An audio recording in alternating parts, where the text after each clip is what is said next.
you're powerful enough to take on all of heaven, you haven't even proven that you're the strongest in hell. Can the angels come out to play? Prepare the troops. We've faced impossible odds before. Together we can do it again. Welcome back to the Nerdy Grail, and it's over, people. Obviously, earlier this week, we had the finale of Hazbin Hotel Season 2. I can't believe Season 2 has already come and gone. But as a result, it leads now into a plethora of new video ideas that I've got in the pipeline for the channel, this being the first of them, because I have done reviews on every single episode from Season 2. There's a playlist on my channel, so if you'd like to check out any of my reviews on these individual episodes, then please feel free to do so. But I have now decided that obviously I'm going to start breaking down the season. So in today's video, I'm going to be ranking every episode from Hazbin Hotel Season 2, in my personal opinion. And there will be some other videos coming in the future, such as ranking the songs and also a character ranking as well.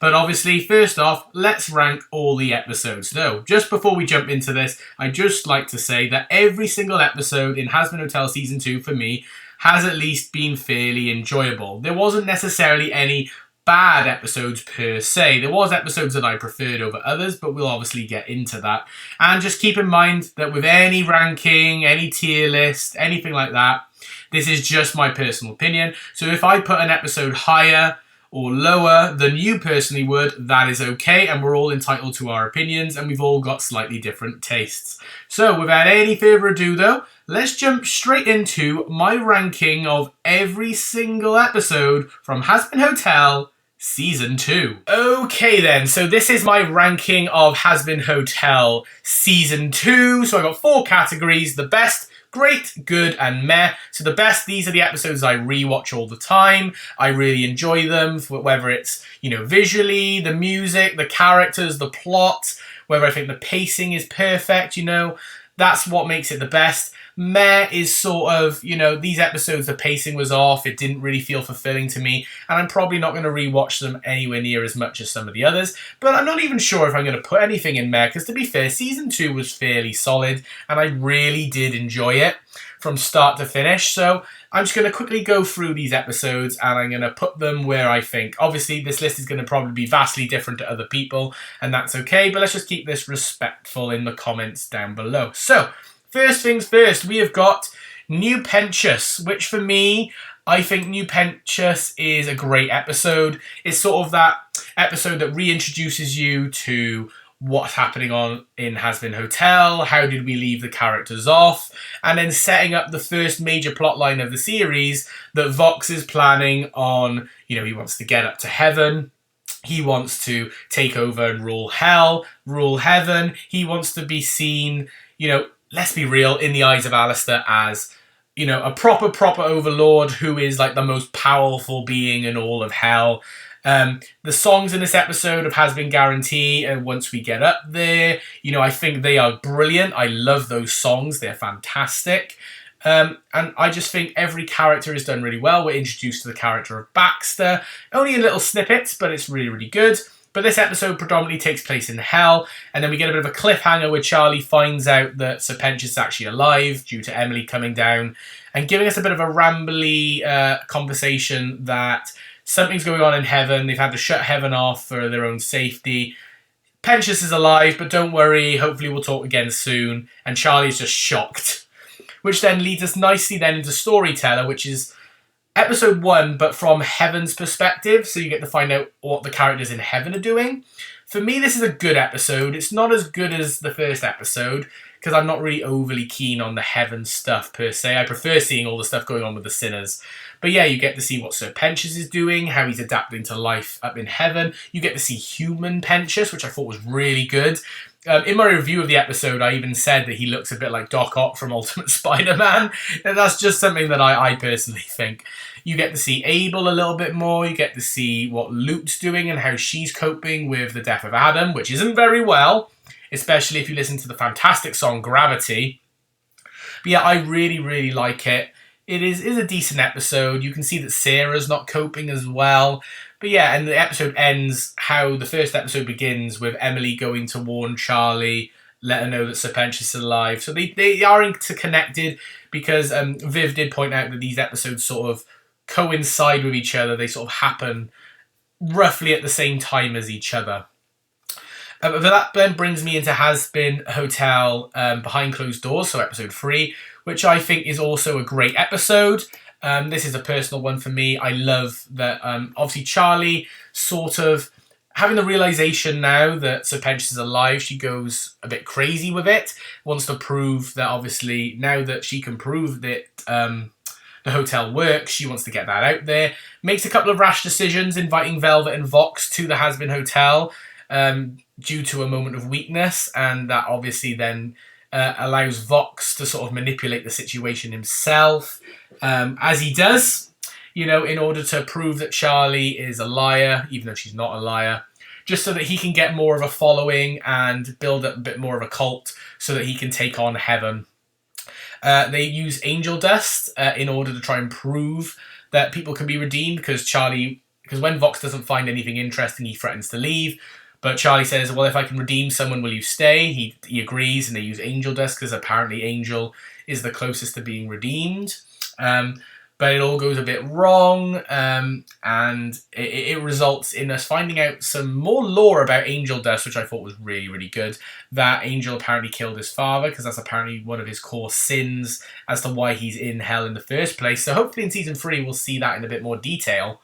But yeah, I just thought it was really, really good. And Angel and Husk, you know, we get a lot of little Husker Dusk stuff going on in this season. I love it. And, you know, it's just brilliant. Just brilliant from start to finish.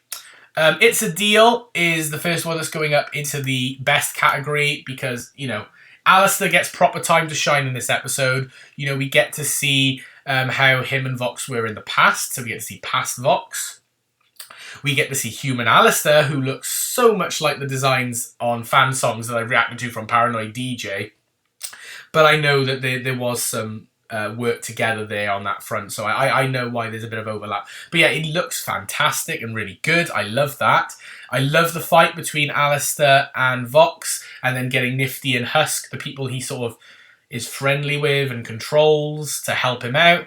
So it's almost like his V's. But obviously he does give in to Vox because he's got a bit of a plan. Because we discover that Rosie has some control over Alistair because of a contract they've got where Rosie promised to make him the most powerful, you know, sinner and demon in all of hell in return for him helping out at the hotel and stuff. But obviously at the end of season 1, that sort of goes astray and Alistair's staff gets broken where he's no longer the most powerful. So he asks Rosie for help, but she refuses at the moment. Don't You Forget, the song that Rosie and Alistair sings, is really, really good, letting Alistair know that she's got the power over him. So he then makes a deal with Vox that he'll be his prisoner as long as he lets Husk and Nifty go and doesn't lay a hand on Charlie. You know, because he's got a bit of a scheme going on. And then we get a Don't You Forget reprise with Vox and Alistair, where Vox basically says that you're my bitch now, basically. And I thought that was a fantastic song. So definitely worthy of being up in the best. Then we've got episode 5 with Vox's rally, which I quite like. Vox's rally episode I thought was really, really good. We got some great songs. You know, we've got Heaven trying to come down to sort of thinking they can fix everything, but Vox manipulates the situation into basically Heaven making a mockery of it, saying, well, you did all these exterminations and you're giving us gift baskets and you think sorry's going to be enough? No, we're going to come up there and we're going to show you who means boss and we're going to make you regret everything that you've done, more or less. And I think that is really, really good, and visually it's great. So for me, it has to go up in the great category on this list. Episode 6 is where we learn a lot more things, and I'm going to instantly put it up here because there's 2 things I love in particular about episode 6. I love everything with Angel and Husk, because now that Alistair is out the picture at the hotel, Husk feels like he doesn't need to stay there anymore, so he goes back to his old stomping grounds and gambles and drinks and does stuff like that, and I think that's really, really good. You know, Love in a Bottle is a fantastic song for Husk. Losing Streak from Angel, who's also there, because we find out Angel's got other jobs and is dressed as a woman and is a singer. So when he's not with Val or at the hotel, this is another job that he's doing. It's not my favourite song, but it is quite nice that both of them get an individual song, you know, considering who they are, and they had songs together last season. So having individual songs was great.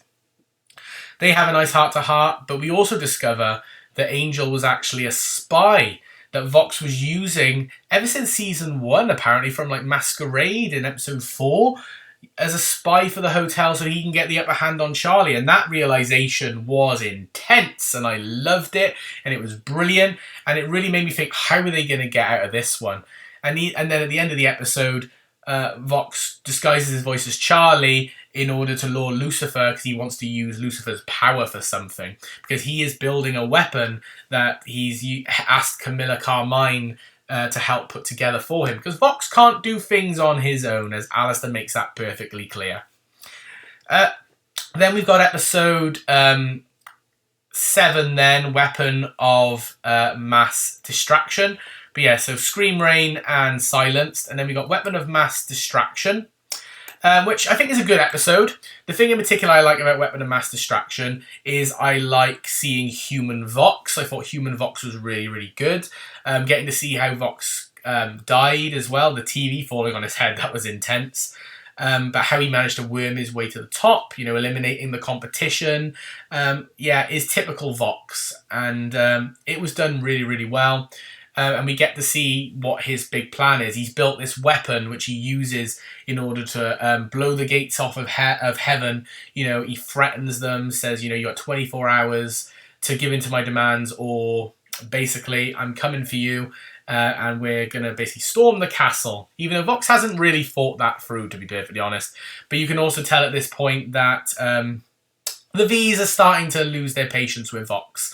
And everything I predicted before the season sort of came true. The V's do end up betraying Vox. Or, well, not betraying him, but they don't like what he's become.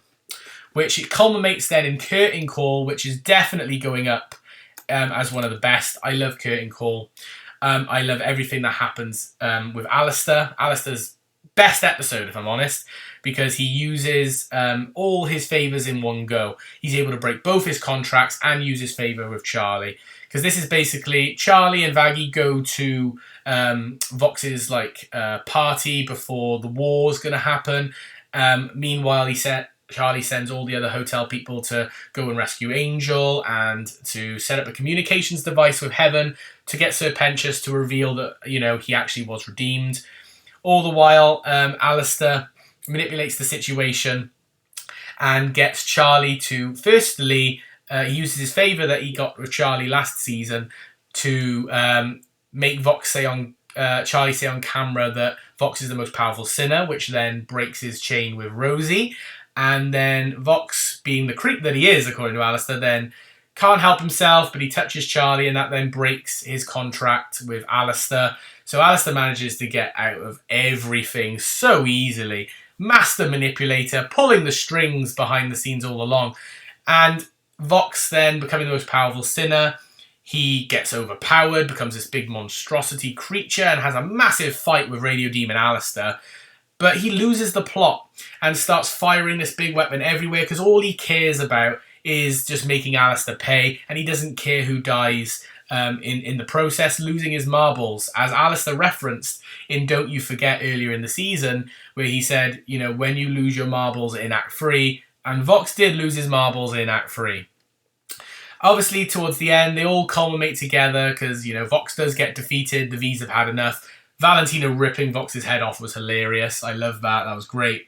But the weapon's going haywire, but they all come together using their powers, and they sing Hear My Hope, which is the only song in an extended 38-minute episode, which I thought was interesting. But it is a 5-minute song.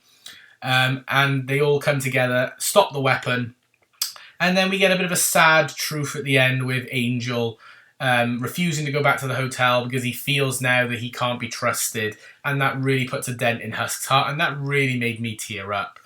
But then the icing on the cake was right at the end of the episode. We got the cliffhanger of Lilith actually calling Charlie back. So we might get Lilith now in season 3, and that's going to be interesting with Charlie and obviously with Lucifer as well. But yeah, I didn't actually put any episodes in there, but I couldn't, to be fair, because I think they have all been pretty decently solid this season, and I've really enjoyed Season 2. But that is going to be my ranking of every episode of Hazbin Hotel Season 2. I hope you did enjoy this video. If you did, please like it by giving it a thumbs up and comment down below your thoughts on Hazbin Hotel Season 2, because I'd love to know what your favourite episodes are. And subscribe if you are new. But for now, this is the Nerdy Grail signing off. I hope you've had an amazing day, and I will see you all next time. Bye for now, everyone.